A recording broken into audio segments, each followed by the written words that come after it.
ఏమీ లేదు పిచ్చుకమ్మ, నా వీడియోలు చూస్తున్నారే కానీ ఎవరు సబ్స్క్రైబ్ చేసుకోవట్లేదు. ఇంకా లైక్స్ ఎక్కడి నుంచి వస్తాయి, షేర్స్ ఎవరు చేస్తారు, కామెంట్ ఎవరు చేస్తారు, అందుకే బాధగా ఉంది. ఏంటి ఫ్రెండ్స్, కాకమ్మ కథని చూస్తున్నారు కానీ సబ్స్క్రైబ్ చేసుకోవట్లేదంట. దయచేసి సబ్స్క్రైబ్ చేసుకోండి. సరే కాకమ్మ, నేను చెప్పానులే, సబ్స్క్రైబ్ చేసుకుంటారు, బాధపడకు, సబ్స్క్రైబ్ చేసుకుంటారు కదూ. అనగనగా ఒక అడవిలో ఒక మర్రి చెట్టు ఉండేది. మర్రి చెట్టు త్వరలో ఉడుత, కొమ్మ మీద గూటిలో పిచ్చుక నివసించేది. ఉడుత పిచ్చుక రెండూ స్నేహంగా ఉండేవి. రోజు ఉదయం ఆహారం కోసం చెట్టు దిగింది ఉడత. ఒక కుందేలు నెమ్మదిగా నడుచుకుంటూ వచ్చి, మిత్రమా నాకు చాలా దాహంగా ఉంది, చెరువుకు దారి చెప్తావా అని అడిగింది కుందేలు. చెరువుకు దారా? చెరువుకు దారి ఏంటంటే, అయ్యో మర్చిపోయానే అంటూ తల గోక్కుంది ఉడత. చెట్టు మీదన ఉన్న పిచ్చుక విషయం తెలుసుకొని, నేరుగా వెళ్ళి కుడి చేతి వైపు తిరిగితే చెరువు వస్తుంది. అవునవును, గుర్తొచ్చింది అంది ఉడుత. అప్పుడు ఉడత వైపు వింతగా చూసింది కుందేలు. నువ్వేమీ కంగారు పడకు, ఉడతకు మతిమరుపు. అది కొద్దిసేపు అయితే నువ్వు అడిగింది కూడా మర్చిపోతుంది. అందుకే నేను ఉడతకు తోడుగా ఉంటాను అని అంది పిచ్చుక. సరిపోయారిద్దరు అనుకుంటూ చెరువు వైపుకు పరిగెత్తింది కుందేలు.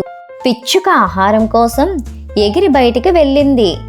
ఉడత దాచుకున్న గింజల కోసం చెట్టు తొర్రంతా వెతికింది కానీ కనబడలేదు. ఏదో గుర్తుకొచ్చి చెట్టు కిందకు దూకింది. అలాగే చెట్టుపైకి వెతికింది.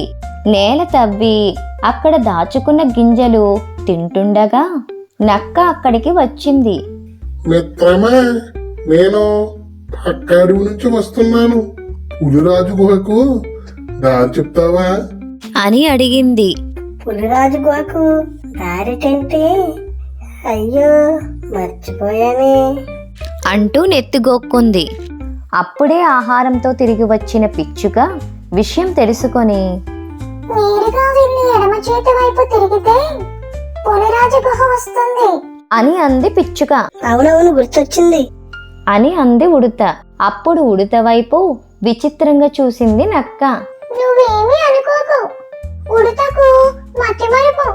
అది కొద్దిసేపు అయితే నువ్వు వచ్చిన సంగతి కూడా మర్చిపోతుంది.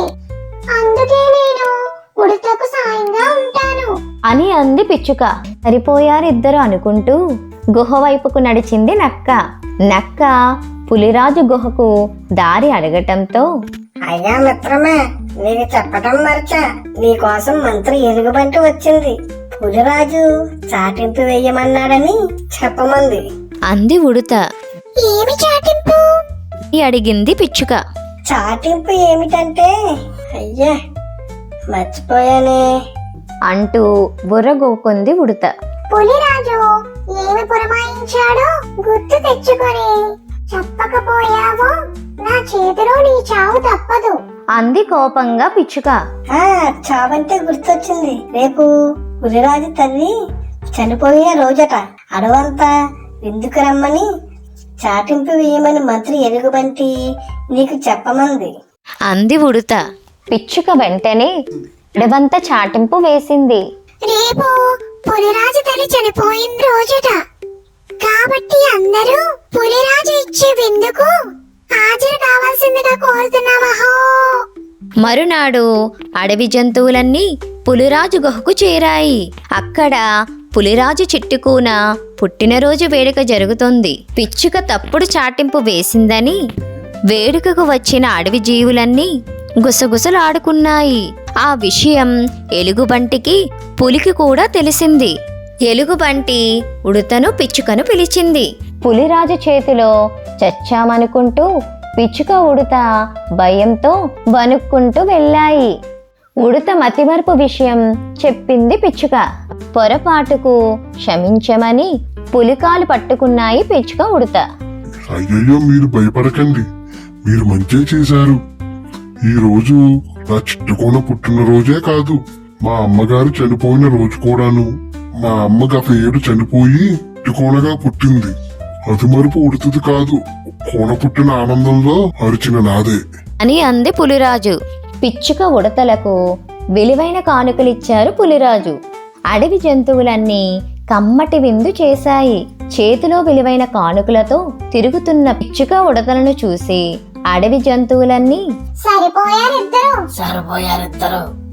అని అనుకున్నాయి. పులిరాజు రాజ్యవైద్యుడు కోతితో ఉడతకు వైద్యం చేయించి మతిమరుపు పోగొట్టాడు. మా ఛానల్ కనుక మీకు నచ్చినట్లయితే లైక్ చేయండి, షేర్ చేయండి, కామెంట్ చేయండి, అలాగే సబ్స్క్రైబ్ కూడా చేసుకోండి.